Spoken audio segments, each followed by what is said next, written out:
Hey, sorry about that, guys. Phone ran out of storage. Had to delete a few apps and things like that. But I'm back now. I guess this will be part 2 of what I was working on. I think I was speaking about John Molina and the way he was looking during the fight. I was saying it looked like he just finished off 1 or 2 cans of 211 Still Reserve. That's something me and my friends used to go to when we were a little younger. Probably only had like $2-3 on us at the time, and we wanted to get fucked up, so we went and got that 211. It's like $1.50 for some malt liquor. It'll get you fucked up real quick. It does the job. It tastes like shit, but it definitely works. You're gonna wake up with a hangover, but if you in a tight spot, I suggest if you're a grown-ass man, you in a tight spot, you don't really need to be drinking shit anyway, but whatever. You know, get you some 211 Still Reserve. Probably gotta go to like one of them hood gas station stores because it's not everywhere. But John Molina looked like he just finished off 2 of those. He walking around the ring looking all drunk and shit, bobbing and weaving. He ain't even bobbing and weaving, but he bobbing and weaving. Terrence Crawford wasn't even throwing shit at him during the time the motherfucker was bobbing and weaving and shit. Shit was hilarious to me. You know, looked all awkward and just looked sloppy, man. And, you know, it was just pathetic. And, you know, Crawford did what he was supposed to do. But what I like to focus on is what happened after the fight. Excuse me.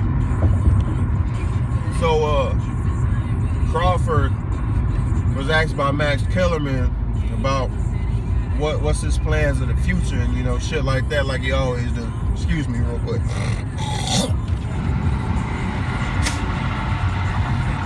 Yeah, sorry about that, guys. Hope you're not squeamish, but, you know, grandma said better out than in. But anyway, Kellerman asked Crawford about what he thought regarding his future and, you know, fights coming up, and Bud is all like, you know, bashful like always. My team, my management, you know, my promotion, I'm just a fighter, guys. Whatever they put in front of me, you know, I'm willing to fight. You know, that generic, simple ass answer as always, you know, but a lot of people always love to claim Manny Pacquiao's ducking this guy, but this motherfucker always fails to grab the fucking bull by his horns and say, you know what, I want to see Manny Pacquiao next. Instead, you have to be goaded into saying, yeah, I'll fight him by Max Kellerman. And this is what I mean by that. Max Kellerman said, well, what about Manny Pacquiao? And Crawford replies, this is not verbatim, yeah, I'll fight Manny Pacquiao. Yeah, sure. Yeah, I'll fight him. If I can't get the Pacquiao fight, then I want to fight the champs. You know, Ricky Burns or that new dude that just won the title. From Troyanowski, ain't say Troyanowski's name or whatever, but you know, that's who he was referring to. And then Max proceeded to ask Bud about, well, what about Errol Spence? And this is the funniest thing. And I know no one in the demographic is gonna speak on this shit because they're too fucking coward and too much of fucking fanboys to do so. But I'm gonna do it. And I don't know if others noticed this shit or not. But when Errol Spence was mentioned, you look at Terrence Crawford's face. He was like, this is so typical. I used to see motherfuckers like this back in high school do this same shit about, you know, being asked to fight other niggas and shit like that, you know. So he was like, don't he fight at 147? He asked the question back like, don't he fight at 147? Yeah, I'm at 140. Yeah, I think he's moving up. So since when the fuck did Terrence Crawford become Errol Spence coach or promotional company, knowing if this motherfucker gonna move up to 154 or not? And the other thing is, Yeah, Errol Spence is at 147. But so is Manny Pacquiao. And Danny Garcia. But you have no problem facing these guys. But Errol Spence, you know, he's 147. He's supposed to be moving up. I bet my last fucking dollar if Errol Spence was asked about Terrence Crawford, you ain't gonna get no pussy ass shit, no pussy ass reaction or answer like that. And that's just the way it is. That was some coward bitch made shit right there. First, you don't fucking call out Manny Pacquiao. You keep claiming you'll fight Manny Pacquiao, then fucking say, hey, I want to fight Manny Pacquiao. Don't fucking wait for someone to ask, would you fight him? Because a motherfucker can ask me, hey, would you fight Deontay Wilder? And I'm gonna fucking sit there and say, yeah, I'll fight him. But all that's up to my management and my team, and it gotta be the right time, and then, you know, the money gotta be right. But for some way or somehow, motherfuckers confuse that pussy ass answer for a motherfucker calling the next man out. That's not a fucking call out. Be real with your fucking self.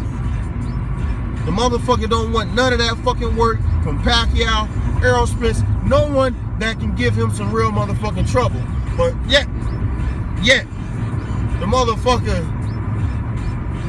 is talking about, yeah, I'm willing to fight Lomachenko at 137. Lomachenko fights at 130. But you fight Lomachenko at 130, you don't even fucking meet halfway. Maybe you can't even meet 135, but so what? You willing to fight Lomachenko, who fights at 130, at 137, but you won't fight Errol Spence, who fights at 147, and you at 140. But your ass rehydrates up to 157 and shit. Can someone please make another fucking video to expose this bullshit? Cause my channel's not that big. Someone that got a channel, you know, that got a little movement going and some shit like that, please speak on this, because it's a lot of coward shit going on in boxing, and I'm just not with it no more, man. It's straight pussy ass shit to me going on. You know, I get you getting your money, it's a business, you want to be healthy, but you knew what the fuck this was when you signed up to box when you was a little fucking kid, and maybe you didn't know back then because you was being pressured by your parents or your uncle or somebody like that. But as you got further in the game and further in the sport, you knew exactly what this was about. This shit ain't about fighting bums all the fucking time and then waiting till you get a big money fight against someone that you consider a real challenge, and then you gotta fucking get a retirement package just to take the fucking fight. This shit's getting ridiculous. Y'all need to start calling these motherfuckers out, man. You know, he a good fighter, and I just want to fucking know if he really got the goods or not.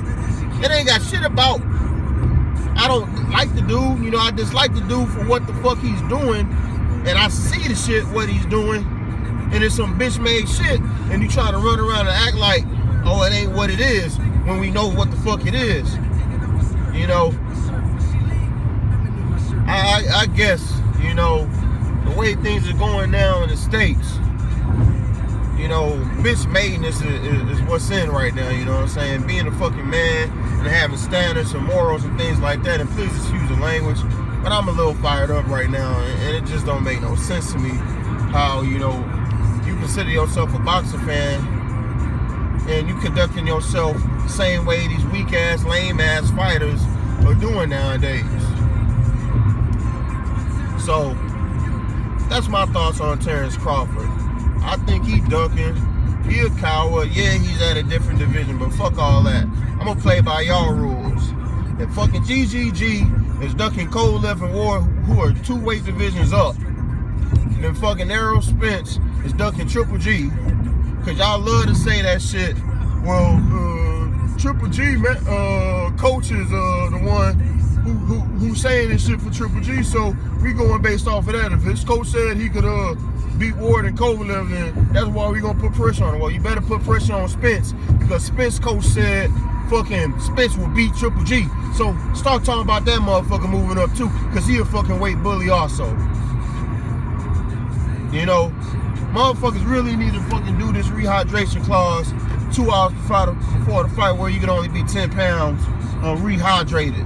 Keep these motherfuckers in their right divisions. Because, you know, a lot of these motherfuckers, like a Sean Porter, he wouldn't be at 47. Spence wouldn't be at 47. Brooke wouldn't be at 40. They'd be at 54. And the niggas at 54 would be at 60. You know? But, you know, the funny thing is, Golovkin ass will still be at 60. Because he's doing what he's supposed to do. He fighting at his natural weight. But y'all like to hate on Golovkin and shit like that, which don't make no fucking sense at all. Let me get back to some shit that I missed out on. Andre Ward versus Sergey Kovalev. If you fucking support Andre Ward after no, fuck that. You shouldn't really be supporting dude anyway after this fight, after how he got his ass whipped. You know, I don't give a fuck if you say the shit was close or not. He got his ass whipped. And that's just the way it is. You know, you can lie all you want. You can make up this and you can make up that. He did all this body work. I didn't see too much body work being done. He landed some fucking clean shots. That's about it. But he also landed a whole bunch of illegal blows that shouldn't have been counted. Anyway, fucking Andre Ward lost the fight. But let's get to his bitch assness going on right now. Because he's just God-fearing good, man. Oh my God. I don't understand why people don't like Andre Ward. He's such a God-fearing man, and he's a good guy. He's an American Olympic champion and all this type of shit. But now the motherfucker talking about he want to retire. He wants to retire from the sport because he done made so much money already. He good. He's set for the rest of his life. He ain't got to do no more, according to Andre Ward. But in the same fucking breath, he's saying the only way he gonna do the rematch is if it makes sense. So what the fuck have to make sense? Because your ass already had $5 million to Kovalev's $2 million. You got the fight in Vegas, which only is maybe 500 miles away from fucking Oakland, if that, maybe a little bit more, I don't know. But you got a dude from Russia fighting in Vegas, and you fucking live a car ride from fucking Vegas. You know, you had the refs that you probably wanted. You had the referees that you fucking wanted. You had the judges.